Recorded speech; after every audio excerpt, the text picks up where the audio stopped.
I am so tired and burnt out, not only with myself, but my work ethic and just how I've been living life lately. In a recent video, I kind of touched on it a little bit and I made light of the situation, and I didn't even intend to. I already planned on doing an entire dedicated video on this because it's been weighing so heavily on my heart. It's weird. I never expected myself to do a video like this. I kind of always assumed I would be on top of everything and enjoying this job as much as I do. In my heart, this is everything I want to do, and I'm not here to complain because I know I'm extremely blessed. But this has been weighing heavily on my heart for months now, and I just thought that if I could work through and push through, it would go away. But I keep falling in the same patterns over and over and over and over again, and I'm just so tired and sick of myself.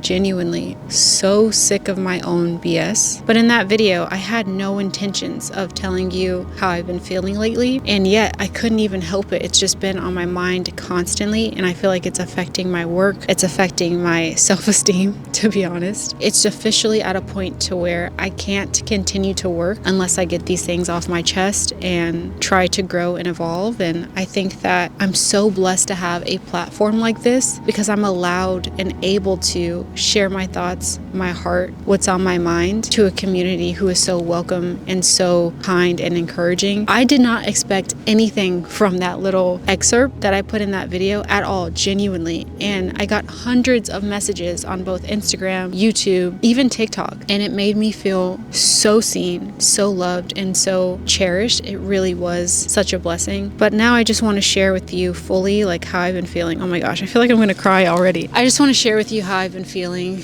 the things that have been weighing heavily on my mind, and how I kind of combat that. Because not only do I want to share and be transparent with you, but I'm hoping, truly my end goal of this is to be able to give advice or tips and coping mechanisms for other people who also feel this way. Because I think a funny thing about the human experience is that we all feel things very similarly, just to differing degrees, and yet we all feel like we're the only ones who deal with certain things. So I just hope that by the end of this, I feel a little seen, you feel a little seen, and we can grow and evolve together.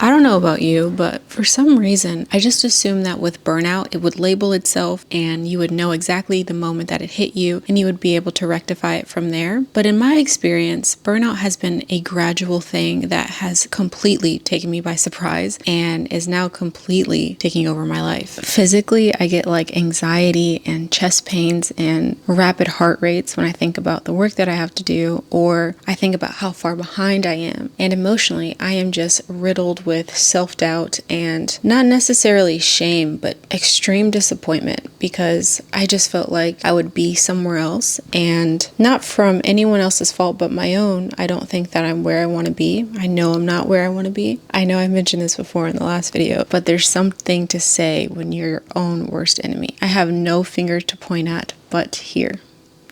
And that's a hard pill to swallow. And I can't pretend anymore that I want to read books or I want to do these reading challenges, because my mind is consumed with something needs to change. I need to change. It's like been weighing so heavily on my heart, and yet I don't even know how to explain where I'm at. Usually with the videos, I try to script them or at least give them some type of outline so that you can follow a clear story, and I hope that they make them a little bit better, a little bit more polished. And I tried to do that for this video. I tried to have a beginning, middle, and end, but I don't know. I think this initially came from me starting this channel as someone who was going to medical school and then leaving that goal, abandoning that dream, and then using this platform to be a polyglot and starting to study Japanese. Know 300 kanji, speak for an hour every day, and be able to have a rough conversation by the end of March. I've been studying Japanese for almost 4 years, or maybe it is 4 years now. And in October, I was able to speak conversationally, and I would make myself study like 8 hours a day. Not telling y'all because I was so sick of bringing it up constantly and never having any work to show you. Oh my God, I feel like I'm gonna cry. Life is always going to get in the way. There's always going to be something that keeps you from doing your daily routine. But I'm someone who is an extreme perfectionist. And if my day doesn't go from start to finish exactly how I want it to, I completely abandon the day. And I just keep doing that repeatedly. So every time I hit a certain point where I make some more progress that I've never made before and I'm at a new point, something inevitably will happen. And then I stop my routine completely cold turkey. Instead of studying 4 to 5 hours a day, I don't study at all. And I could have just studied 1 hour, and yes, that would have sucked, but I just completely abandoned them. And then I do some self-numbing and I go online or I talk to my friends instead of using those outlets as fun social things that I've earned or have the right portion of within my day. I use them as an outlet to stick my head in the sand when things don't go my way or things get difficult. And as someone who prides themselves on discipline and being a role model or someone who succeeds often or wants to, it's extremely debilitating for the ego or just the self-image to see myself not only fail at going into medical school and abandoning that dream, but then to do the same thing with another dream that is just as admirable and cool and something I'm genuinely passionate about. I have no one to blame for those failures but myself. And that is hard. Failure is a hard thing to swallow. It's a hard thing to accept, especially when it's so ingrained in your identity. Succeeding is such you picture yourself in this way and you want other people to associate you with that. I was never supposed to just be books. I love reading and I love sharing with y'all my thoughts about books and what genre means a lot to me, what authors mean a lot to me, but I've always wanted to be more, genuinely. I wanted this to evolve into something more, and I'm not giving up. I don't want you to think that, oh, you're not getting any more videos from me. The schedule will stay the same. We have never missed an upload. And let me tell you something about that. We have never missed an upload because of my brother. He keeps me on schedule, and that is so embarrassing. He edits all of the videos, and there have been times where I've been tired or I didn't want to film or I just was irresponsible, and he has kept me on track. Me at my big age, I have my older brother keep me on track. He is the only reason why we have never missed an upload in 4 years. His work ethic is absolutely insane. Does not make sense, is not real. And to let down someone like that, because I've told him my dreams, I told him my goals, and this is a platform that I can not only share my passions and joy with y'all, with things that I enjoy, but it's also a way for me to take care of my family as well. And he's poured so much of his energy, money, and time into this project, the thing that is Kalila D, I guess. For me to have told him the goal of I want to be a polyglot and I want a separate channel for that and I want to read books around the world and all of this stuff, and then to look him in the eye. He wakes up, by the way, I'm not lying to you. My friends can attest. My brother gets up at 3:30 in the morning. I get up Monday through Friday at 4:30, and that's when I'm on my game. He gets up religiously at 3:30 all week, even on the weekends. It's crazy, his work ethic. And so I'm trying to be someone he can also depend on, and I'm constantly dropping the ball, and it's just so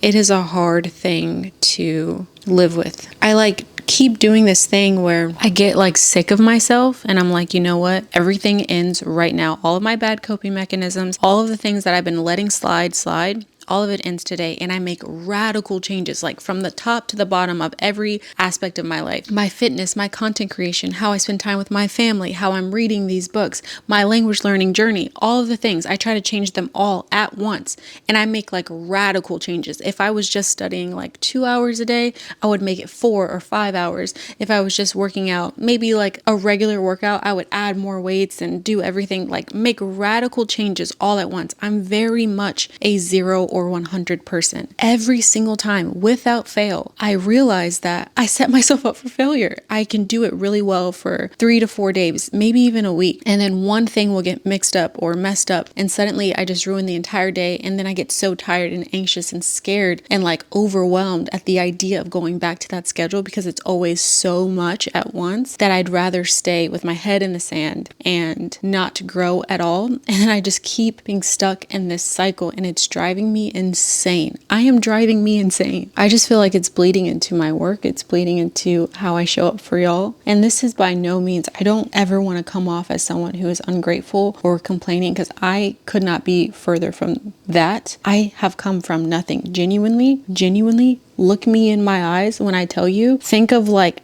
nothing. I'm from less than that. Trust me. So I do not take this for granted, and I always want to show up for y'all in the best possible way. But sometimes I'm realizing I need to take a step back. It's not necessarily my mentality that is wrong. I think my systems are messed up, are broken at this point. And I need to work on making better systems so that I never get burnt out, or rarely get burnt out. I understand life happens, and maybe it will happen again. But I'm someone who is very solution oriented, and I need to find a solution. I'm just at the point where I'm so sick of my own habits that they're no longer even enjoyable. Even when I'm doing them, I'm like, oh my God, are you kidding me? And yet I'm still doing it. Like in the action of doing it, or being on my phone or whatever, I'm like, are you kidding me? Like what? That's insane to me. I've just gotten to a point where I understand that this 0 or nothing perfectionist mentality is quite literally crippling me. And I think that it's completely debilitating how I can show up for y'all. I love this job. I love reading these books. I love interacting with y'all. I love doing these challenges. And I have so much more to offer y'all. I have so many ideas that I want to enact, and I want to do them well. And I want to be a creator that you can come for entertainment, informative information, recommendations, and just a great place to unwind and unplug from the chaotic, crazy world that we live in. And I know I can be those things for you. I truly believe in my heart that I have the potential to do that. But the problem is, you cannot be potential. You are what you are, and you can grow towards something, or you can stay what you are. And I have just been stuck. I know I can be too hard on myself, but I can also give myself too much grace. And I know both of those things can be true. And I feel like I've teetered between both. And I guess I'm just sharing all this to say, I want to be held accountable, and I want to change, and I want to grow, and I want to turn this corner for y'all. And I want to be someone I am proud of, my family is proud of, because right now I am not. I am not. And that is very hard to come to terms with. It is not fun. It's not fun, especially when I've been given such a blessing, such a incredible opportunity. To squander it feels almost disrespectful, especially to y'all and to my family. I just want to share the things that have been helping me slowly, but surely turn the corner and make lifelong adjustments to this new reality of mine, become better adjusted, better equipped for juggling so many things and being who I want to be, showing up for y'all. Because those messages that I get where y'all are like, Kalila, what happened to Japanese? Like, are you still studying Japanese? Gut me. They gut me. And you know what's worse? They gut my brother. He'll read them and he'll be like, yeah, you know what I mean? And it's just, oh God, it's so awful. And I know I can do it because I was doing it. I'm not kidding. In October, I was speaking Japanese. And right when I was turning that corner, I wasn't confident. And I went to a tutor twice a week for like a month. And I was speaking to her every time I saw her in only Japanese. But my confidence was so bad. And what I'm learning and realizing as well is that you don't realize you're making progress until you stop. Because in that moment where I was speaking, I think I had the lowest self-esteem. And I was so embarrassed and so annoyed with myself. And now I haven't studied in like 2 months. And I'm looking back at myself in October and I'm like, girl, you were speaking Japanese. Now we have to go back, refresh our memory on all the grammar, the vocabulary, drill that back into your head just to get back to where you were in October. You were doing it. And if you get burnt out or if you get scared, just lower the intensity. Don't cut it off, because that's when it becomes a waste. And of course, I didn't learn that until I stopped doing it. That is just one example of how I've been feeling completely burnt out. And because of me not making good on my goals and my dreams, because this year I was supposed to be speaking Japanese, I had a whole series for y'all. I had everything that I wanted to do. I had so many cool ideas that I cannot do if I cannot speak, right? Because I didn't do that, I've been overcompensating with my book content. So I'm trying to read way more books than usual. Last year, I think I read 53 books. This year, I've read 69. I'm almost done with my 70th book. When y'all see this, it's going to be December, but this is like the last few days of November right now. And that is insane. I've just been trying to consume books so I have more opinions and can do more challenges for y'all. But when you do that, you take the joy out of reading. I am constantly just trying to get through books so I can have an opinion, have quotes to share, and be able to do more fun content with y'all. But the fun is not in the building. The fun is not in the building, and that's completely on me because I'm just trying to overcompensate. And if I can't do this idea that I wanted to do with y'all, let me show up for you better here. And by doing that, I'm reading too much to where I'm taking the fun out of it for myself. And that quickly leads to burnout. And that is exactly how I feel now. So enough is enough. We are taking a break. We are not doing a book challenge today. We are not talking about books at all. Maybe I'll read a little bit just for leisure, honest to God, not to finish a book, not to do anything. But I really just want to connect with y'all, show you what my real day-to-day has been looking like recently to help me get back on track. And again, I really just hope that these coping mechanisms can also help you too if you've been feeling down or feeling self-doubt, because I think that's something that we all can deal with sometimes. I truly never thought that I would be here, honest to God. I thought I had it all together. I thought I had the answers for everything. And yet here I am. Here I am having a breakdown. It's insane. 4 years in and a breakdown. I guess it could be worse. But right now I want to journal. I want to talk about the things that have been meaning a lot to me, the small goals that I've made and accomplished, and how I continue to show up for myself, just because having a receipt, at least for me, even on the days that I can't completely fill out my to-do list, has helped me feel like at least I'm doing something. Turning my mind from 0 to 100 to never having a 0 day and just giving my best effort every day, no matter what that number is, 85, 50%, whatever, as long as it's not 0, and celebrating those days. Changing my mindset to that is what is going to save me, I think, and is also something that takes some time to adjust to because I've never been that person. But journaling has definitely helped with that. I think journaling for me allows me to keep track of everything that I have done, haven't done, see if I'm keeping my word, not only to my family, my loved ones, and y'all, but also to myself, and also to be able to see my progress from when I've started, if I'm ever starting a new task or a new journey or a new routine for myself, to where I am on that day.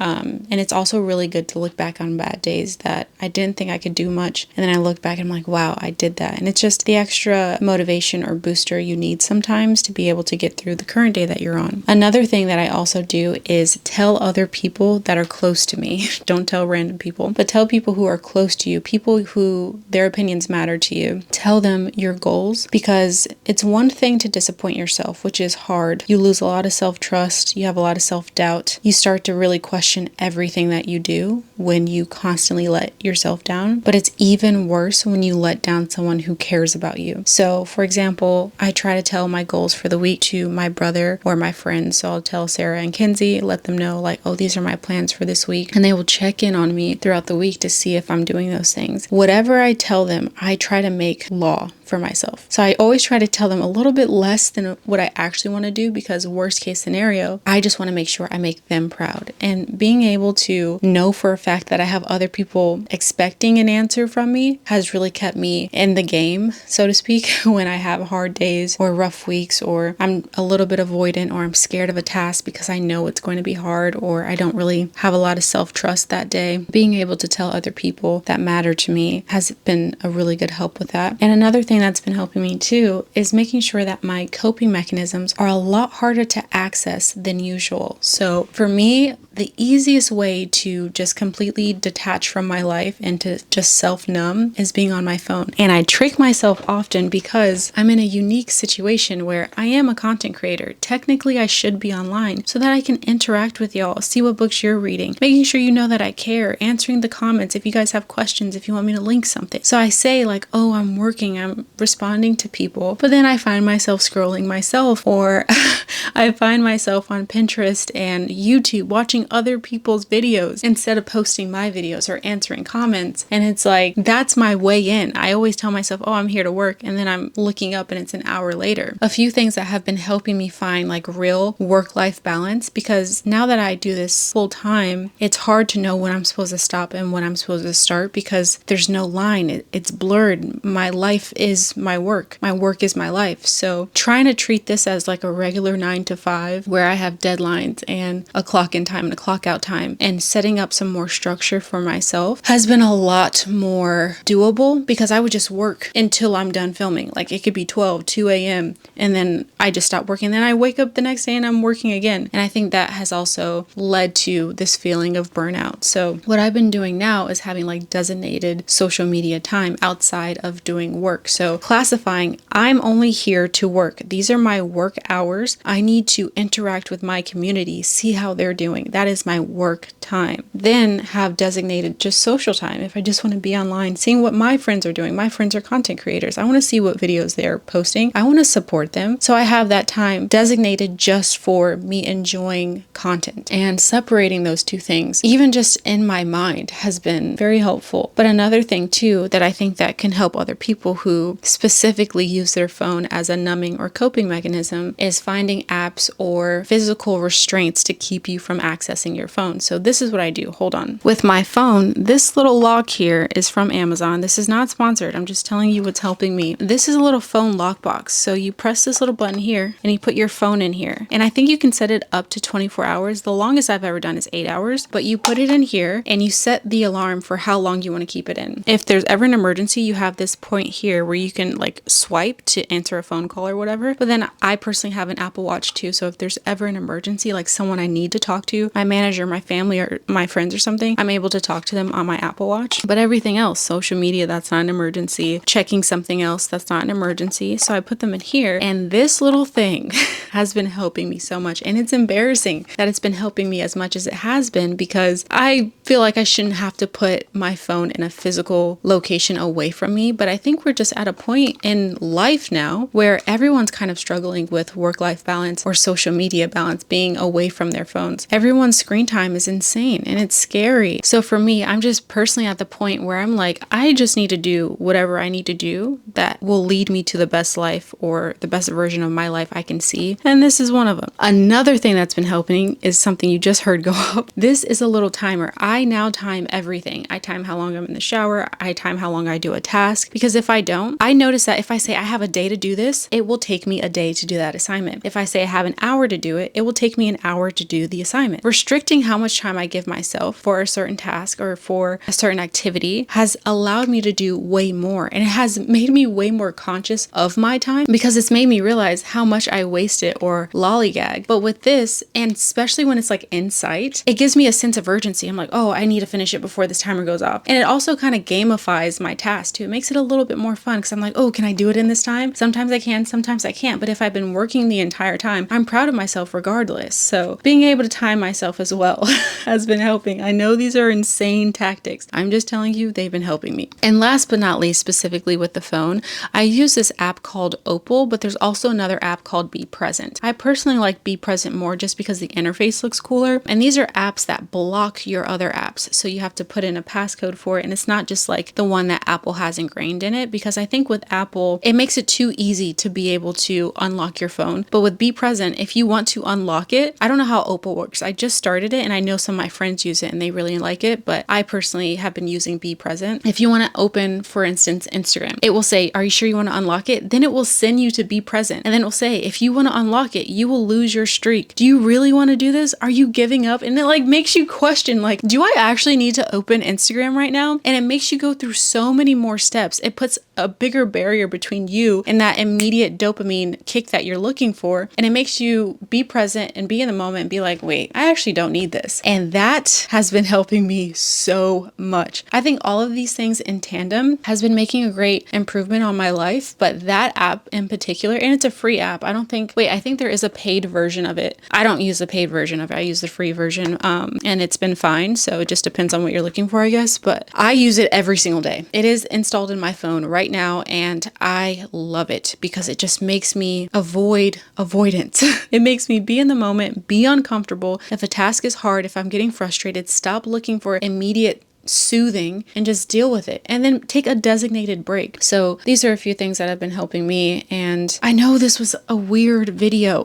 I know, but I just wanted to share with you truly what has been on my heart lately, how I've been feeling, and why I guess I've been a little bit more down in my videos. I don't know if you can even tell, because I try to show up for y'all and be who you know me to be, but sometimes it's so hard to just put that mask on and just be ready to go. And y'all don't even ask me to do that. It's just I feel obligated. I'm so grateful for where I am because of y'all. I'm like, they deserve the best version of me, but sometimes it's so hard to get to that point, like wake myself up enough to do that. So I just wanted to take a break for a second and show y'all I am human and struggling. I'm also doing better though. I don't want you to think that I'm in a bad place mentally. It's just I'm struggling with adjusting and being kind to myself, but also making myself work for the life that I want, for the life that I want my family to have. So the progress is slow, but there is progress, and I have so many good ideas for y'all, so many things that I want to do, and I will do. I just hope that y'all continue to be patient with me. I hope that I continue to be someone that you like showing up for and who makes your day a little bit better, someone you find enjoyment in with supporting and seeing grow, because y'all do all of those things for me, and I just always have wanted to do that for you. So I hope that you can see that. I'm trying, y'all. I'm trying. Let's get ready for bed, and then I'll let you go.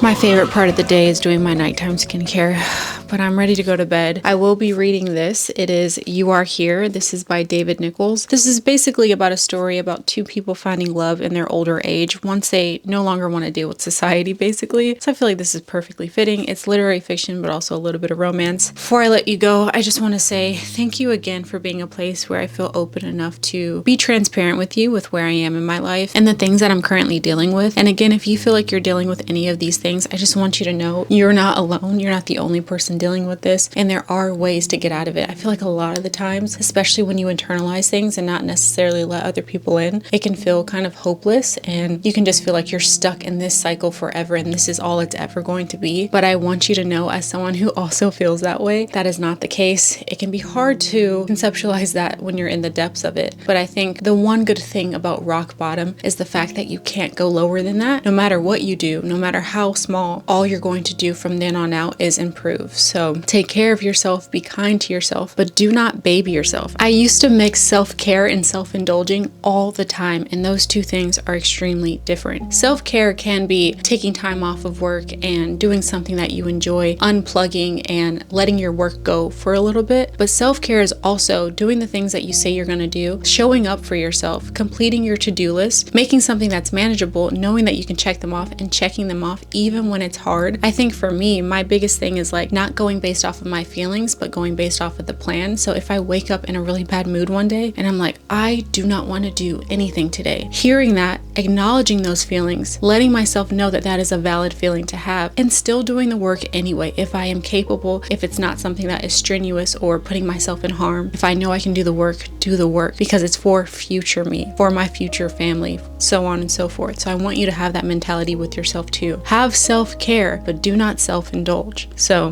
that is enough of me, I guess, preaching. I hope it didn't come off as preaching, but I love y'all so dearly. Nothing is going to change schedule-wise. We're still going to post twice a week. I just want to show up for you in a better way, and I'm going to continue to try to show up for y'all in a better way. And I guess I'll see you in the next video. Thank you again for being so patient with me.